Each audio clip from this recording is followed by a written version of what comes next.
So we just did this explore activity. By the way, today we're going to be kind of a lot of goals here. We'll be able to solve problems by applying the centroid theorem.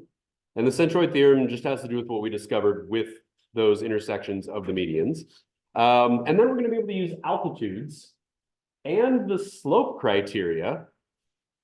So that would be like finding the slope of a line for perpendicular lines to determine the coordinates of the orthocenters of triangles on the coordinate plane. That'll be a little bit of mathematical work that we'll do later. So vocabulary today, we got median, centroid, altitude of a triangle, and orthocenter. So first of all, a median is a line segment with endpoints that are the vertex, one point on a triangle, connecting the midpoint of the opposite side of that vertex. That's what a median is. Every triangle has three medians, just like it has three perpendicular bisectors, or if it has three angle bisectors, it also has three medians. These points are concurrent. Think back to the week we had before spring break. What does concurrent mean? Anybody remember?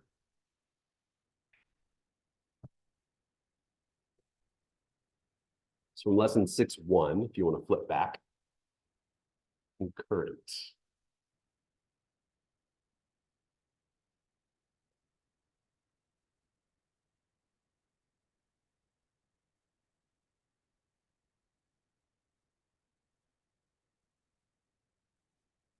It was near the beginning of lesson 6.1.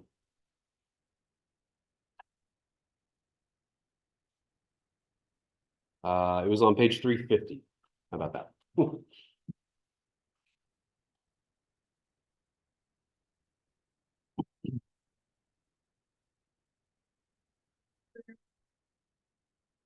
Yeah.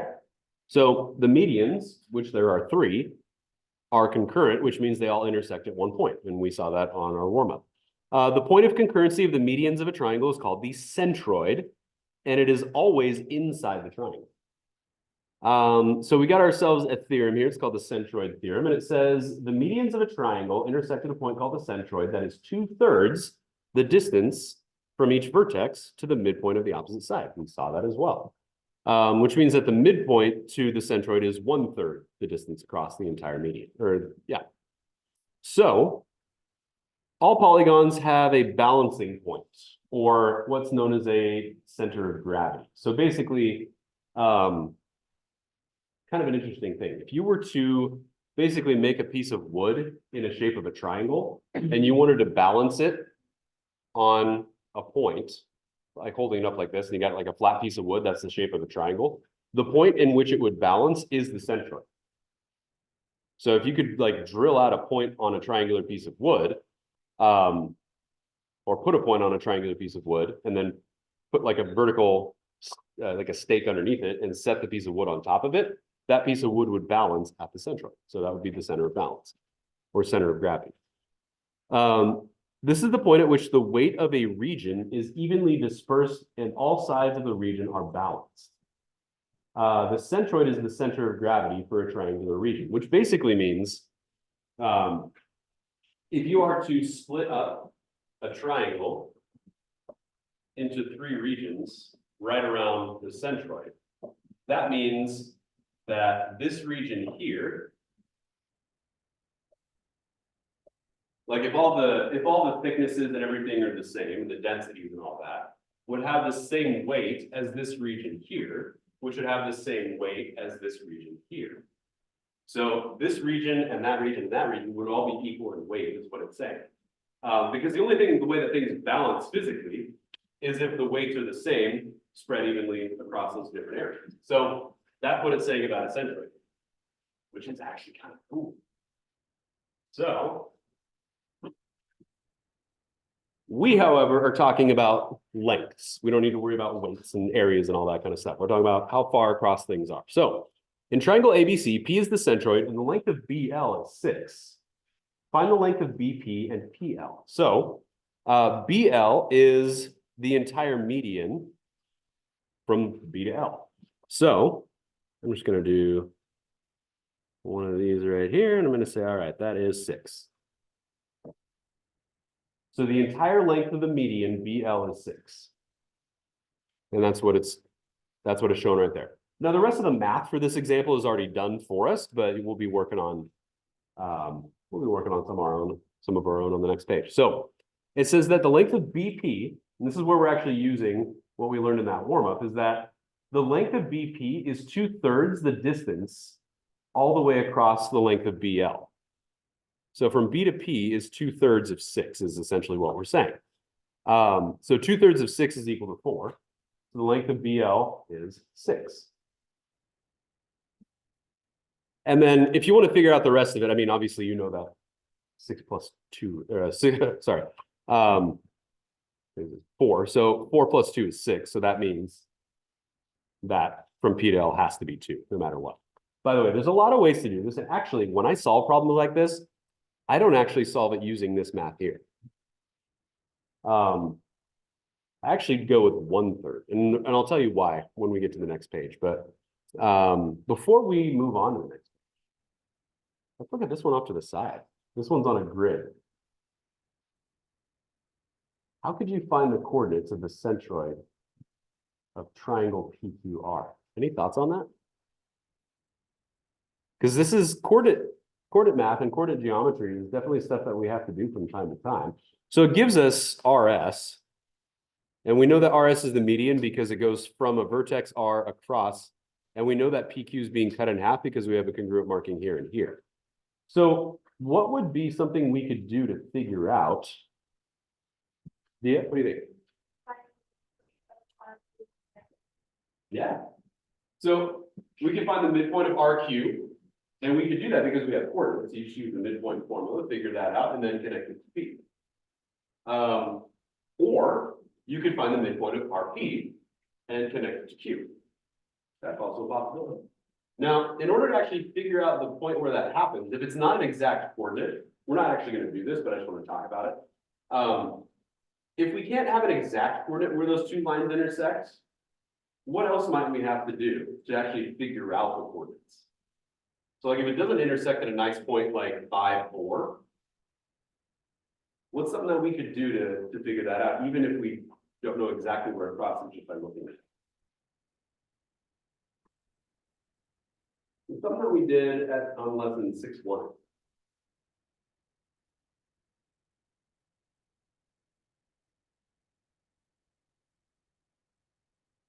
If you have 2 points on a line, are you able to figure out the equation of that line based on those 2 points? So essentially what would end up happening is we'd find the equation of this line here, which is the vertical line, which would actually be really easy. And then we'd find the equation of the line that goes through here, if it doesn't end up going directly through that line, once we have the midpoint. And when you find the equation of both lines, you set them equal to each other to figure out where they cross. And so that's what we could do. We're not going to, but we could. All right, let's turn the page. This lesson today is not particularly long, so I think we might be able to get through everything. All right, so here's our check question here. In triangle ABC, Q is the centroid. The length of BE is 9. Find the length of BQ and QE. So BE is the median from vertex B to the midpoint across, which would be point E. Oops. Now, I mentioned on the last page, that last problem, I'm not a huge fan of using that 2/3 relationship all the time. Just because I find 2/3 to be more challenging than 1/3. I find 1/3 to be a little bit easier. And since there is a 2/3, 1/3 relationship, I usually find 1/3 first as opposed to 2/3. Because if you think about how this works, from B to Q is twice the length as from Q to E. And if Q to E is 1/3 the length of the entire median, then BQ is 2/3 the length because 2/3 is twice the length of 1/3. And so what I usually do is I actually just divide the median length by 3 to begin with. 1/3 of something is just the same as dividing it by 3. I find that to be simpler. I find dividing by 3 easier than multiplying by 2/3. Even though it gets us to the same end result, I just find it easier to divide by 3 as opposed to multiplying by 2/3. So that's what I'm going to start with. I'm going to say that that QE is equal to BE divided by 3. Because QE is 1/3 the length of BE. So if you take QE, or if you take BE and divide it by 3, you get QE. So QE is equal to 9 divided by 3, which is 3. And then BQ over here, BQ is equal to twice the length of QE. QE is the short side, that's the 1/3. BQ is the 2/3, so it's twice the length of that. So BQ is equal to 2 times 3, which is 6. So BQ equals 6. I find that math to be a little bit simpler than what it showed you on the first page. I'd rather split it into thirds from the beginning and just go from there. That's my preference. So down here, BQ is 6, QE is 3.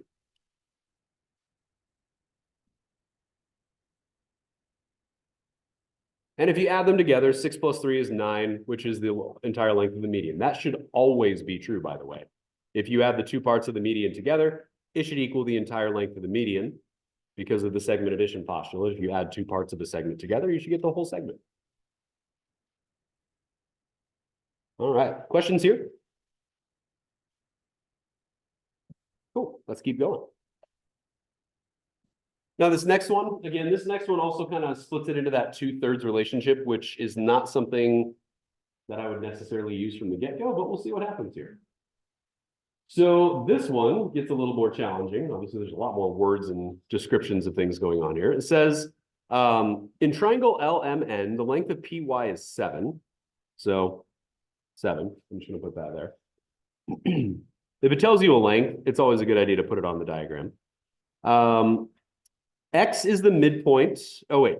Find the length of LP. So we have to find the length of LP. Now, again, the math that they use here works, but I think it's being made more complicated than it needs to be. And I'll tell you, well, yeah, hopefully it'll be easy to see why it's a little bit more complicated than it needs to be. Hopefully you can look at this and know what the answer is, what LP is. By the way, all this other description, all these other descriptors are basically setting it up so that we know that point P is the centroid. Because if we don't know point P is the centroid, we cannot use these mathematical relationships. So it is necessary for everything here to be described, because before it just said, hey, Q is the centroid, which means those 2/3, 1/3 relationships are true. This one doesn't say that. But it does say that LX is congruent to XM, which is right here, which means that from N to X is a median because this vertex is going to the midpoint of the opposite side. So NX is a median. That's what it says right here. NX is a median. Likewise, it says the other things for the other medians as well. It just expands it and saying, all right, Z is halfway between L and N, which means MZ is a median. Y is halfway between M and N, which means that LY is also a median. So all three medians are crossing at the same place, which means that P is the centroid. That's what it's saying. Now, there's a much easier way to solve this problem aside from plugging all that stuff in. Because if PY is the 1/3 length between LY, that means that LP is the 2/3 portion of it, which means that LP is twice the length of PY, which is what? 14. So all we have to do is double this to get that. You don't have to do all of this. If you know that this is the 1/3 and then this is the 2/3, 2/3 is always twice what 1/3 is. So if you double that, you get that. Or if you know this one, you can cut it in half to get that one. Or if you know the entire length of the median, you can divide it into thirds like we did on this one and find the short length first, which is what I usually do, and then double the short length to get the long length. Instead of using all the 2/3 business and adding the entire length together to get the median, which you can do, it works just fine, but it's more complicated and more complex than I feel like it needs to be.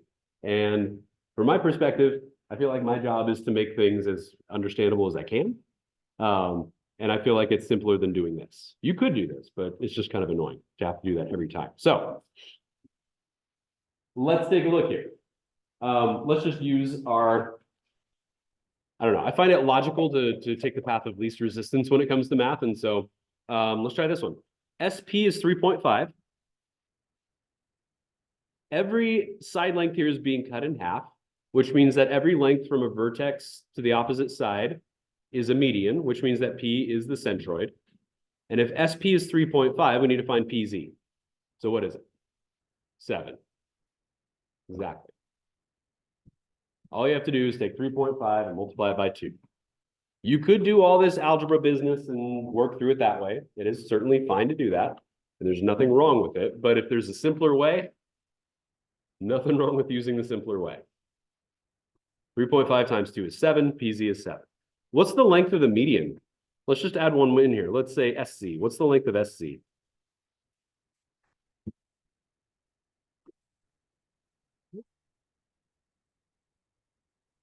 Yeah, SC is equal to 10.5.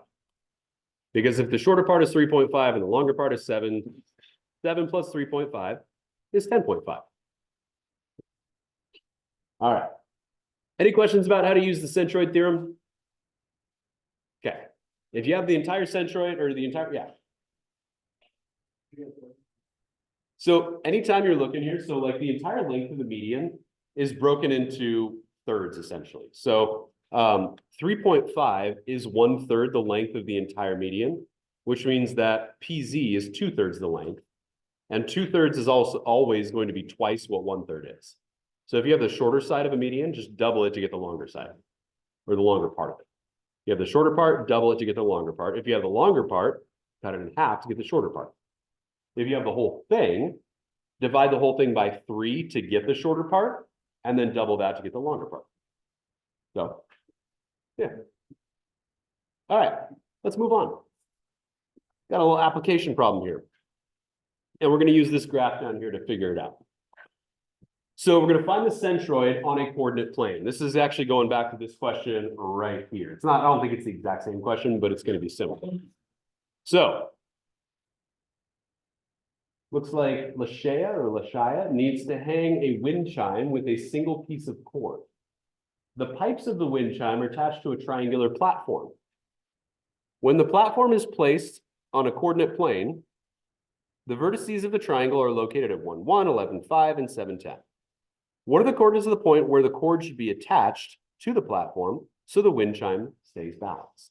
So just so you know what we're talking about, if you've ever seen a wind chime before, let's say here's like a roof of a house. You don't need to draw this or anything like that, but the string comes down and then there's like a piece of metal and then you'll see the different chimes like hanging down from strings like this, right? And they all clang into each other and when it blows in the wind. But if we were to tilt, this is like looking straight on. If you were to tilt that like this, that flat piece, if you're looking at it from the top down, might look something like that.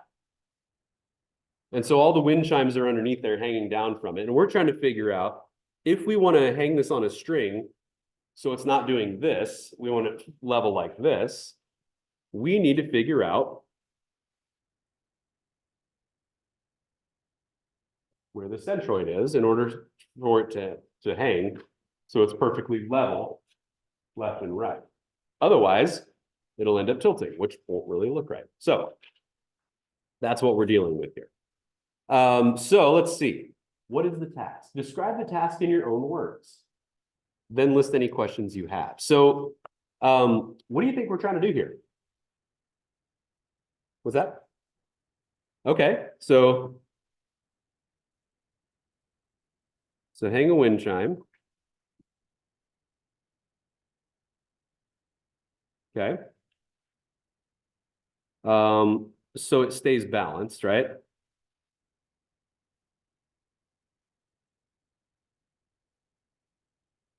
Hang a wind chime so it stays balanced. Are there any questions that you have so far? Like, is there anything that is like unknown that you feel like you should know?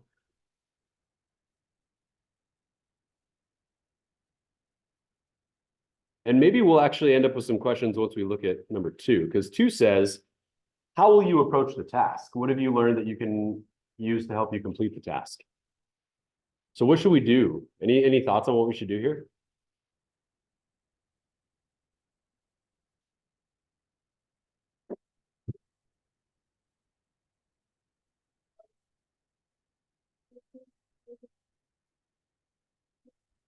Okay, what do we call that middle point based on what we learned today? The centroid, yeah. So find the centroid of the triangle.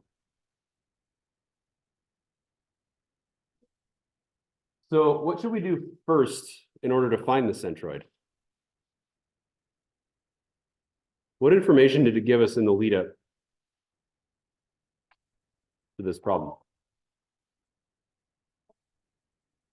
Yeah, so it's like this is like the side view of it, and this is the top down, looking at the top. Yeah, so it's like this is looking straight on, but then if you tilted it, you'd be able to see the triangular shape from the top. Yeah. How should we find the centroid? What information are we provided with that will allow us to do this?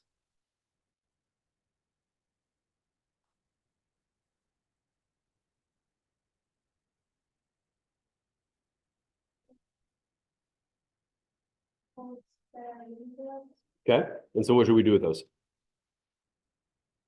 Yeah, so graph the triangle. Just gonna use the triangle symbol for triangle. So graph the triangle. All right. And then I'm gonna go back to what Dia was mentioning. When we graph the triangle, what should we do? Yeah, find the midpoints. So find midpoints of, do we need to find the midpoints of all 3 sides?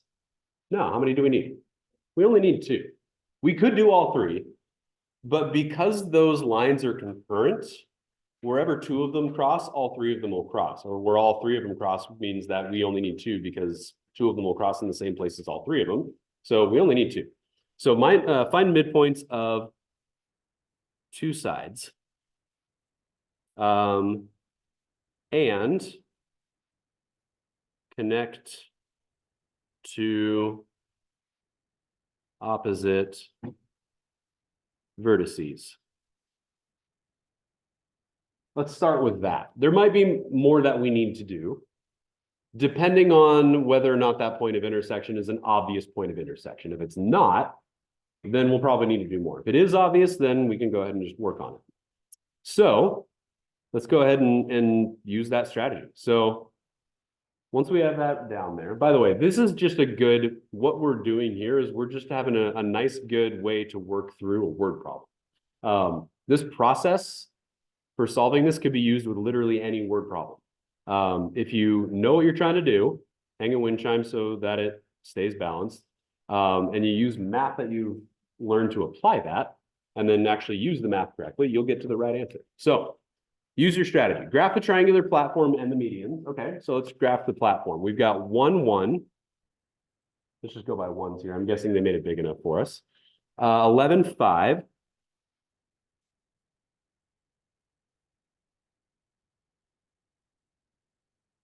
There's 11, 5. And then 7, 10.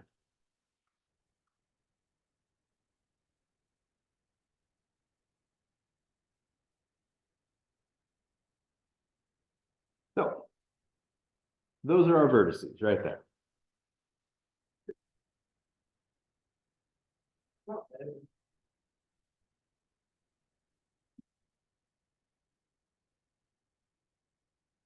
And if you want to use like an ID card, straight edge, something like that, you're welcome to do that. We don't necessarily need them right now just because when we find the midpoints, we're not going to be able to use the visuals of the graph to figure out where the midpoints are. We'll have to use the midpoint formula for that. So it's asking us, so I'm guessing that we're going to label this one A, and then this one will be B, and then this one will be C. I'm just going in order of the points that were listed at the beginning of the problem because it's giving us A, B, C here. So I'm going to say 1, 1 is A, 11.5 is B, and then 7.10 is C. We'll just go with that. Okay.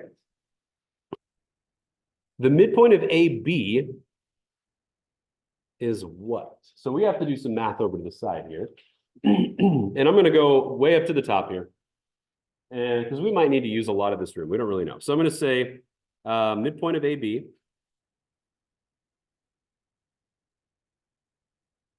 equals, what's the midpoint formula? Anybody remember that? We wrote it down actually already in this unit. Where did we write it down in this unit? Let's find out. No, we've written it down. Oh, here it is. Page 352. There it is. Midpoint. We wrote it off to the side. Midpoint is the sum of the x coordinates divided by 2 as the x value of the midpoint, and the y value of the midpoint is the sum of the y coordinates divided by 2. So we go back. The point A is at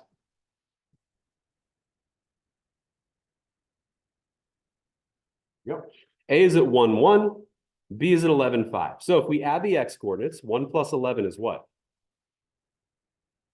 12. What's 12 divided by 2? 6. All right. So 6, comma. 1 plus 5 is 6. 6 divided by 2 is 3. So midpoint of AB is 6, 3. Which, if we look on our graph here, if we go over 6, 1, 2, 3, 4, 5, 6, and we go up 1, 2, 3, actually, that's a pretty good line. It actually intersected right where it needed to. So there's that.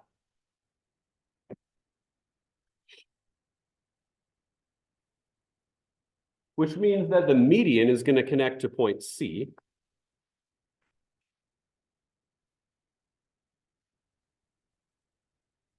Right there. All right. There's a lot more work that we need to do off to the side over here. So, because we need another median. So, do we want the median of BC or AC? AC, okay. So the median of AC, or midpoint of AC, sorry, midpoint of AC is going to equal. So here's A, here's C. 1 plus 7 is 8. 8 divided by 2 is 4. 1 plus 10 is 11. 11 divided by 2 is what?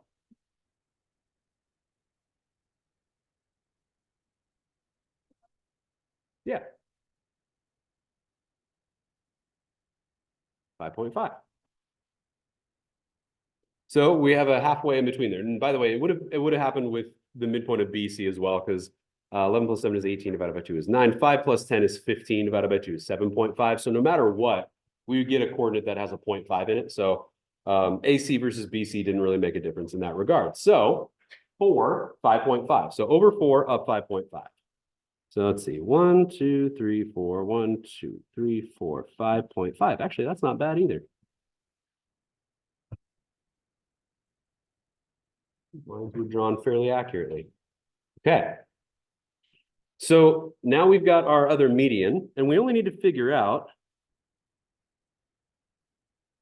the intersection of 2 of those. Now, the issue is, if you look at that point of intersection, that is certainly not a nice whole number point of intersection, which means we have more work to do. So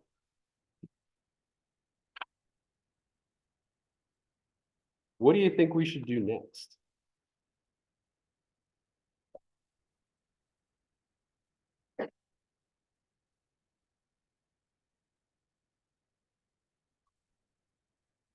There's actually a few things we could do here. There isn't just one way to solve this. What have we been talking about today? Yeah, give me a second. What do we know about centroids and the lengths of the medians? What's that? Not necessarily.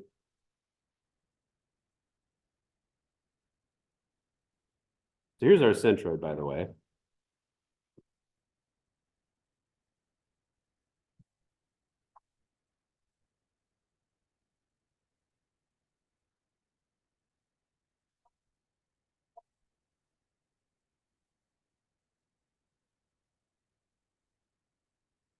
Yeah. So we could use, so there's actually two ways we could solve this. One way is to figure out the equation of line CE, call that CE, and line BF. We could figure out the equations of those two lines using the point slope formula and then converting them to slope intercept and then setting them equal to each other and doing some algebra and figuring out what X is and plugging it back in to figure out Y. That would work. Or we could use the distance formula. Why would the distance formula work with this?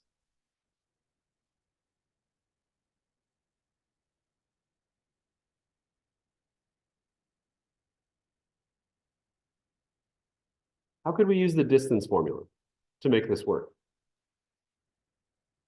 That's our other option. I think it's the quicker option, honestly, to use the distance formula.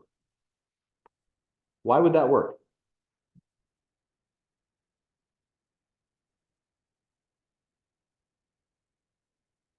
Let's say I wanted to find the distance between C and E, the distance of this median here. If I knew the length of that, what could I do? If I knew the length of CE,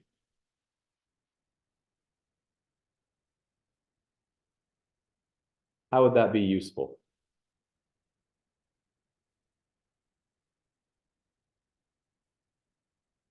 Okay. You could.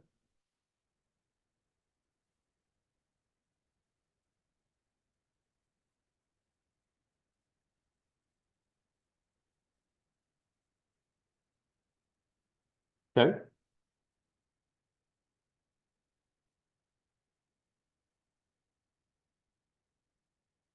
It's not going to be, it will be along those lines. So let's see what we can do with it. Anybody remember the distance formula?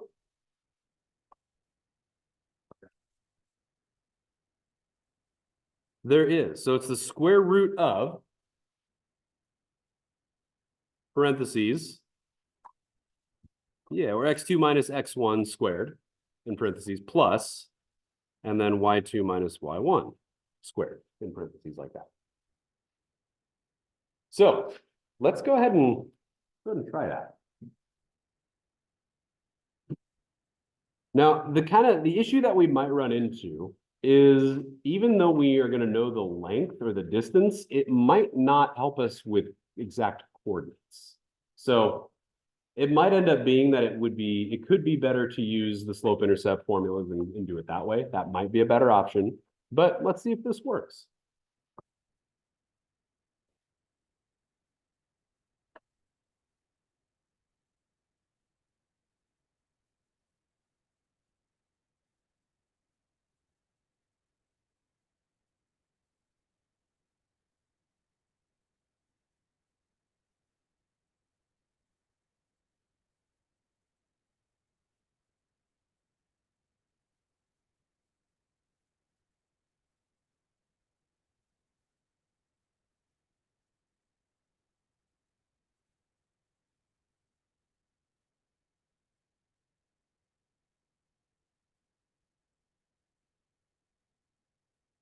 Let's find the length of CE.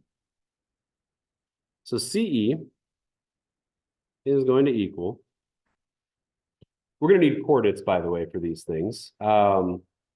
CE, the midpoint of AB is the point E, so we can use the point 6,3 as one of our ends, and we can use point C for the other one, which is 710. So, yeah, if we subtract those x coordinates,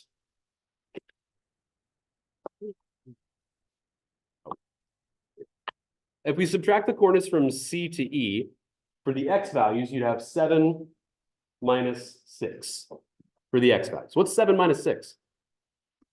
1, okay. What's 1 squared? 1, okay.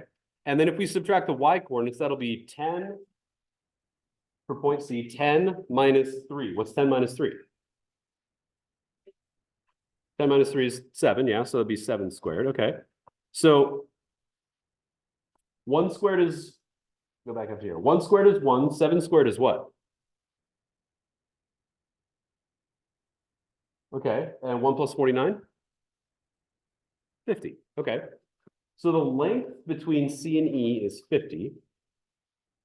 Not 50, square root of 50. And the square root of 50 is approximately, it's gonna be like 7.1 probably, 7.07. So that's about 7.07. So approximately 7.07 for that. And let's see, the distance between, we'll call the centroid P. The distance between P and E would be 1/3 of that, which would be about 2.36. We can say PE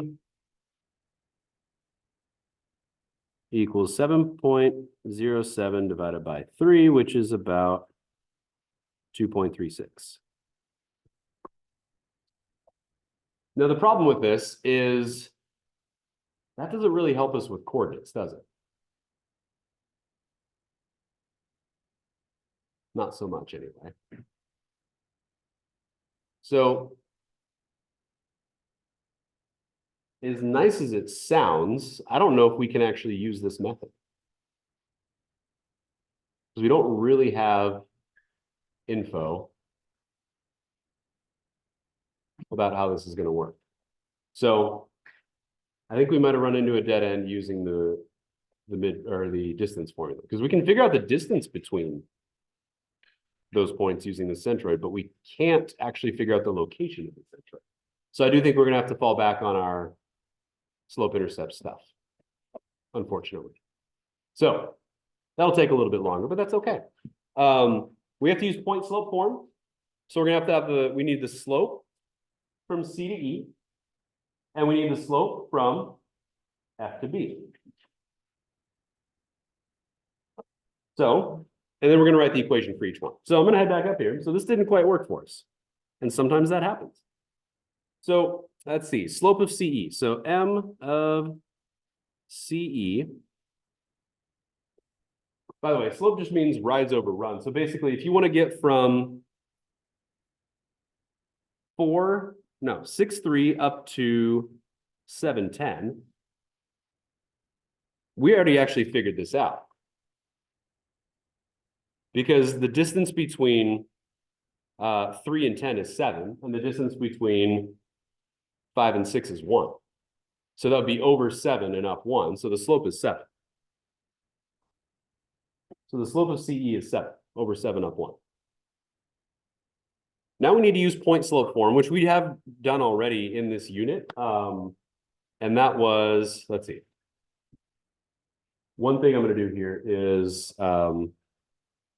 use point slope form, which is y minus y1 equals m, parentheses x minus x1.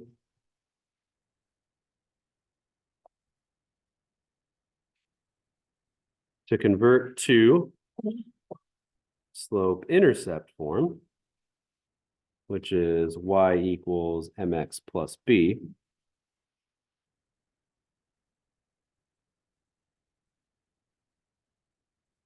And find the intersection of the medians. That's what we have to do.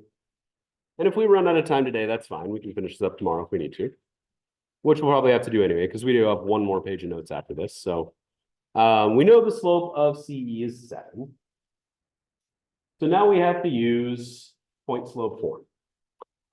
We have a point, we actually have 2 points, and we have the slope. So this is going to be, actually, it doesn't really matter what point we use, but let's use point C because that was one of our original points that we were given. So it's going to be y minus y1. So y minus y1 is going to be 5 because that's the y value point C, is equal to the slope m, which is 7, times x minus the x value of C is 11. So just like that. And then we'll distribute the 7 to get rid of the parentheses over here. So it'll be y minus 5 equals 7x minus 77. And then we'll add 5 to both sides. So that'll be y equals 77x, no, not 77x, 7x minus 72. Because negative 77 plus 5 is negative 72. So that right there, that's the slope-intercept form for line CE. Now we have to do the same thing for BF. So, slope of BF.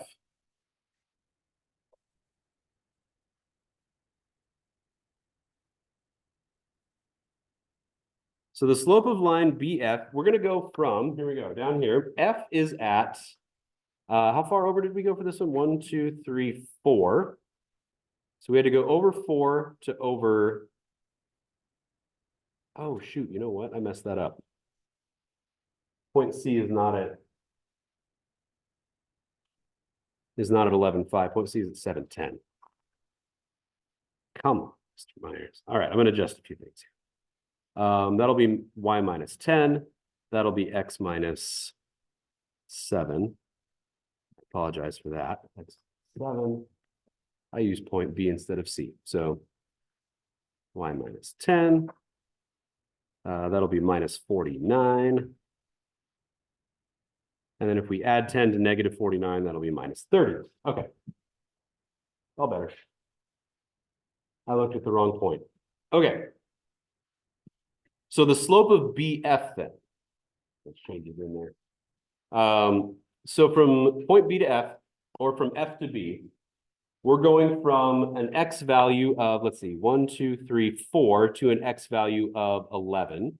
So from 4 to 11 is an increase of 7. So the denominator is going to be 7 because that's the run. We still need the rise though. So the rise was, I think it was 5.5, right? So 1, 2, 3, 4, 5.5. Yeah. 5.5 down to 5 is a decrease of 0.5. So that's negative 0.5 over 7.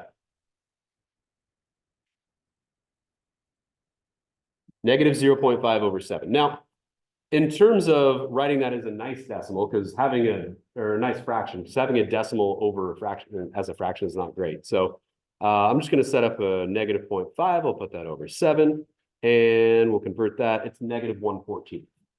So the slope of the line BF is negative 1/14.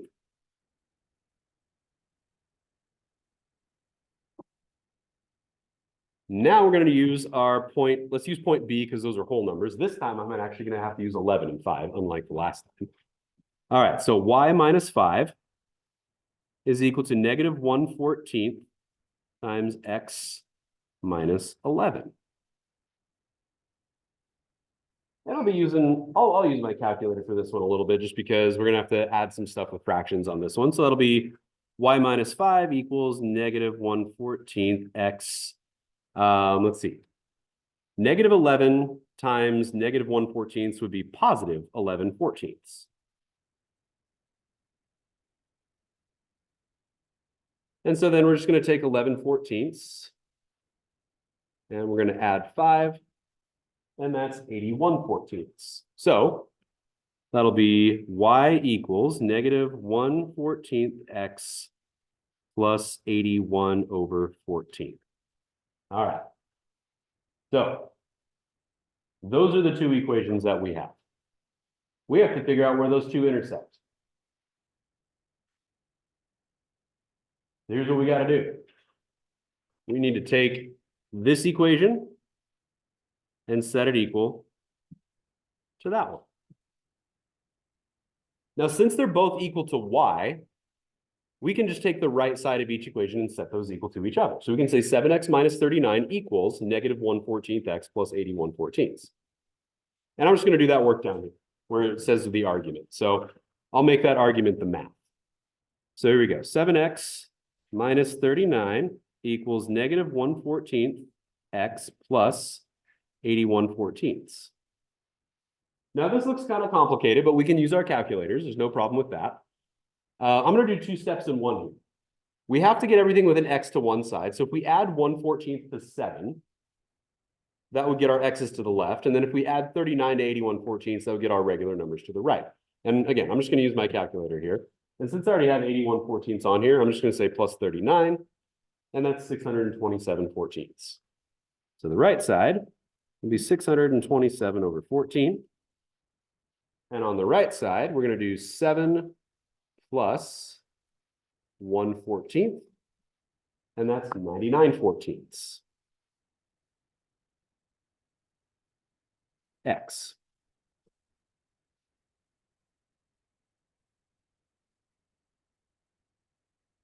All right.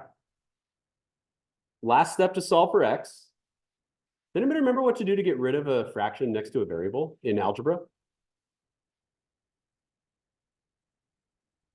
Multiply by the reciprocal. So flip over the fraction, 14 over 99, and multiply both sides by 14/99. But actually, these all cancel out on the left and on the right side. The 14s actually cancel out. So you can take 627 and divide it by 99. And that'll actually get you the value of X. So X equals 627 divided by 99, which is 6 1/3. 6.3 repeating.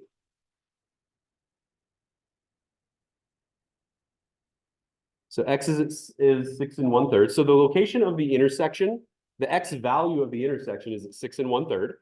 If you look at the graph here real quick, go over about 6 1/3. 1, 2, 3, 4, 5, 6 1/3 is about right here. And if you go straight up, there it is. Now, the other thing we need to do is figure out the Y value. So now that we have an X, let's just plug that X into the 7X minus 39. So this will be Y is equal to 7 times 6 1/3 is equal to 19/3 minus 39. So if we write it as an improper fraction, it's 19/3. So times 7 minus 39 is 16/3, which equals 5 1/3. So Y equals 5 1/3, which is like 0.3. So you can say 6.3 comma 5.3.